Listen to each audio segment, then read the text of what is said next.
God aften og velkommen til Tonys TV-køkken. I dag skal vi lave thai-mad. Det er super let. Du starter bare med at have dine grøntsager parat, og så skal vi bruge en wok. Og vi tager vores wok. Den troede jeg stod lige... Hvis jeg ikke havde den, så måtte jeg...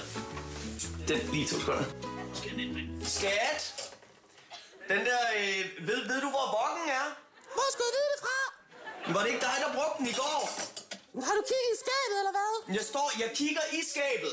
Så ved jeg ikke. Kan du ikke være forstyrret? Jeg er faktisk lige midt i noget. Jo, det kan jeg i hvert fald, skat. Hvis man ikke lige kan finde sin wok, så kan man sagtens bruge så kan vi bare... Bruger du bare en gryde i stedet for. Det handler jo ikke om, hvad vi laver maden i. Det er mere, hvad vi putter i, der skaber maden, som man siger. Og der har vi nogle super lækre råvarer. Det første vi gør, det er, at vi bruger vores babymajs.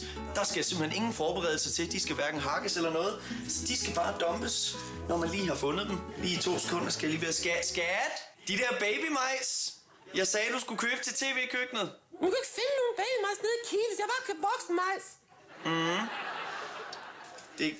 Det er bare, jeg kan ikke lave en thai-ret med en hel majskolbe, skat. Nej, men det kan du altså blive nødt til.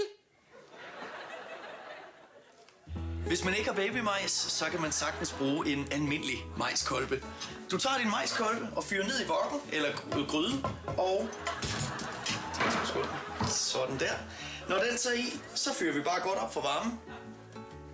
Den kan ikke lige... Jeg skal lige have den til at køre. Forresten, komfuret, det gik en stykker sidst, da jeg brugte det. Og du har ikke sagt noget, eller ringet til håndværker eller noget, skat? Men det er fordi håndværker er så dyre. Jeg så sådan en taske, jeg synes, vi havde mere brug for. Det er bare fordi, skat, du er nødt til at huske at sige sådan noget. Altså, en taske er måske ikke det vigtigste. Det er jo ikke en taske, det er en klods. Ja, okay, fint nok sådan en klods, men madprogrammet, det er reelt den eneste indtægt, vi har lige nu, smukke. Og du kan ikke bare gå ud og bruge penge på sådan. Hvis du ikke vil fælles økonomi, så skulle du have sagt det, før jeg købte den taske. Og så helt let og elegant, så har vi fået trankjern til at virke. Så skal vi sådan set bare hakke vores grøntsager. Det hele, det er selvfølgelig økologisk. Hva, ikke? Hvordan kan man ikke elske det? Folk siger, at det ikke betyder noget, men det gør altså virkelig noget for smagen. Sidst så tilsætter vi det her. Det ligger som det gør, det skal slet ikke hakkes. Vi finder lige en ekstra ingrediens.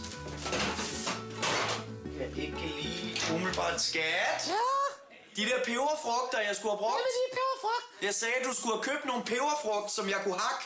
Så du købte dine egne peberfrugter? Nej, men jeg gav dig indkøbsliste. Jeg kan ikke gå ud og vide, at du ikke handler halvdelen af de ting, jeg skal bruge. Jeg har købt det, der stod på indkøbslisten. Du har ikke købt en skid af det, der skulle stå på indkøbslisten. Der er ikke engang...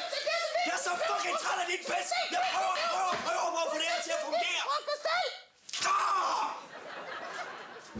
Når vi snitter chilien, så skal det gøres super fint. Jeg vil være sulten. Kan du ikke skynde dig lidt? Ja, man kan også hakke det groft, hvis det er. Kom nu, skat. Nu laver du rumler. Ja, man kan også bare lade helt være. Man kan også bare lade være med at hakke det, hvis det er. Så bliver det mere en rustikret. Og nu skal komme kokosmælk i. Nej, Der skal masser af kokosmælk i, ellers så kommer det ikke til at blive godt. du har ikke købt noget kokosmælk. Jeg har købt en kokosnød.